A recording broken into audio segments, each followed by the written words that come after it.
তো আজকে রান্না করব এই যে পালং শাক আর বেগুন, আলু বেগুন দিয়ে করব, আর মটরশুঁটিটাও পালং শাকেই দেব।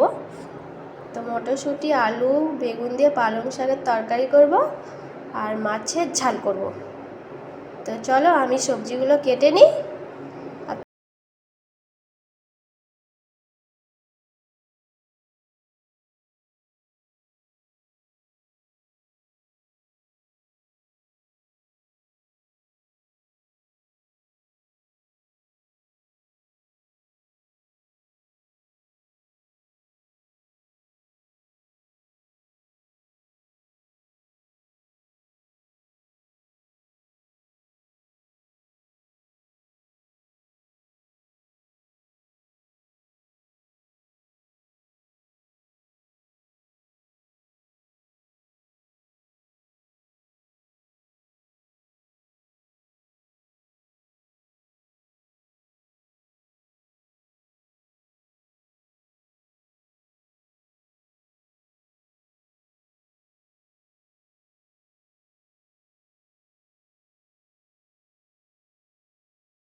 তো ব্যাস সবজি টবজি কাটা হয়ে গেল, আর শাকটা আমি জলে এরকম ভিজিয়ে রেখেছি।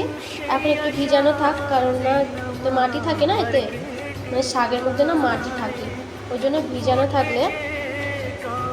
ভেজানো থাকলে মাটিগুলো জলের মধ্যে পড়ে যাবে নিচে। তারপরে পরে আবার ধুয়ে নেবো ভালো করে। আর এদিকে সবজিটা কেটে রেখেছি। ব্যাস এবারে আমি যাবো স্নান করতে। স্নান করে এসে তারপরে পুজো করে তারপরে রান্না করব।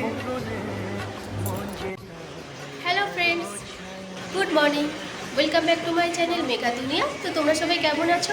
আশা করি ভালো আছো, সুস্থ আছো। আমরাও ভালো আছি। তো আমার সবজি টবজি কাটা কমপ্লিট, আর এখন আমি যাব স্নান করতে। জলের আওয়াজ পাবে হয়তো, আমি জল চালিয়েছি, জল ভরছে। আর আমি জলটা যখন মানে স্নান করি তখনই ভরে নিই, মানে একটু ঠান্ডা ঠান্ডা পড়েছে তো। যদিও ঢঙের ওয়েদার চলছে, কোনো ঠিক নেই, কখন গরম কখন ঠান্ডা কিছু বোঝা যাচ্ছে না। তো জলটা স্নান করতে যাওয়ার আগে ভরে নিয়ে তারপর যাই। তো সূর্যের থেকে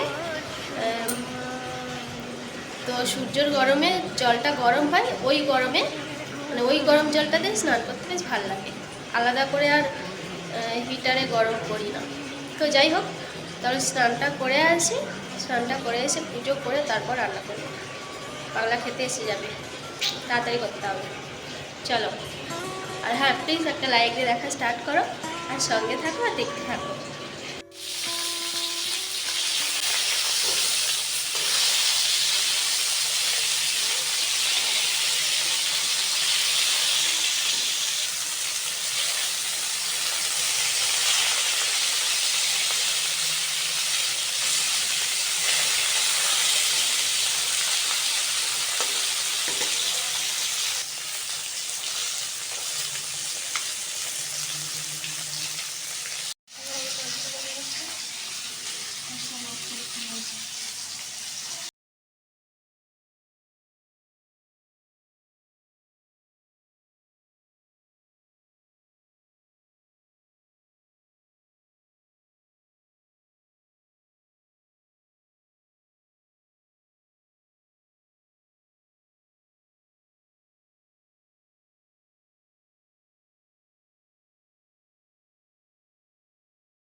পালং শাকের তরকারিটা বসিয়ে দিয়েছি, এইটা ইন্ডাকশানে করছি, আর মাছের ঝালটা গ্যাসে করছি।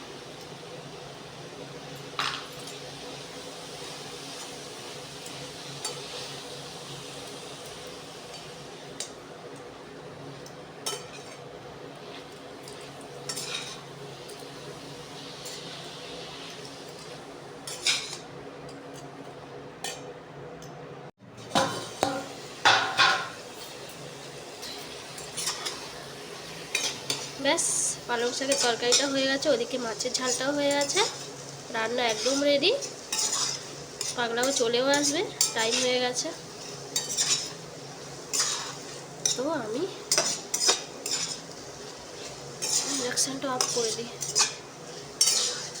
ব্যাস হয়ে গেছে।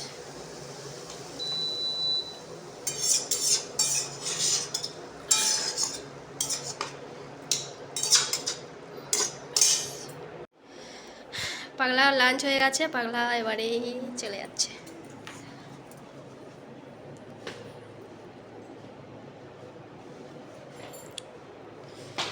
দরজার এগুলো এখন একটু কাঁচা কাঁচা আছে, এই যে ঝালনগুলো।